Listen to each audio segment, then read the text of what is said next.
คักเที่ยวชมระวังโอ้คักถ้ำยังกระตองอันนี้ ทำปลาเสื่อม ถ้ำป่าเสื่อมโอ้พอเลยนี่ถ้ำป่าเสื่อมบอนท่องเที่ยวไม่เมืองท่าแขกเป็นบอน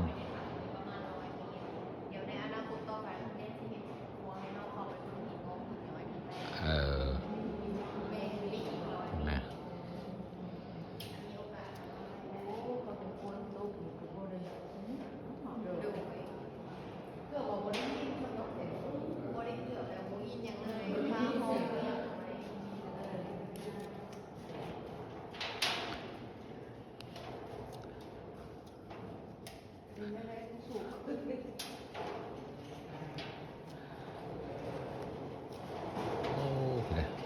มีป่าเด้ครับโอ้เนาะ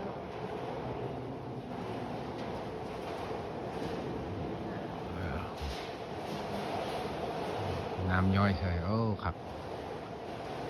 งามท่าแขกเมืองท่องเที่ยวคำม่วนงามลายวันงามโอ้คักเลยค่าเข้าผู้หนึ่ง100,000 กีบถือว่าราคาโอเคเลยบ่ได้มีบ่แพงบ่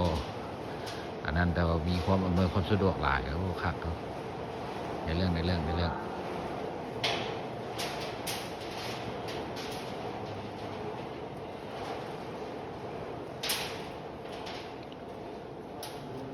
ข้างในยิ่งสวยโอ้ข้างในให้งามขนาดไหนคนไทยนักท่องเที่ยวโอ้เป็นพัฒนาไปหลายเลยเด้เรื่องนั่นก่อนพาสมัยสกายมาเที่ยว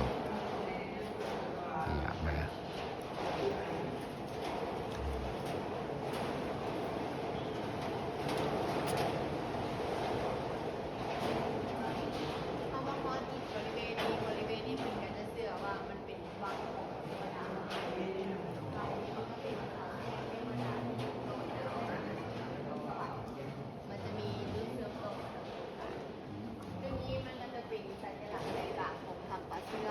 หรือว่าเฮามาได้ครึ่งทาง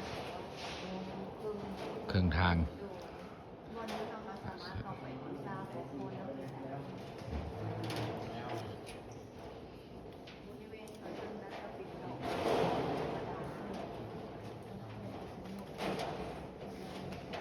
โอ้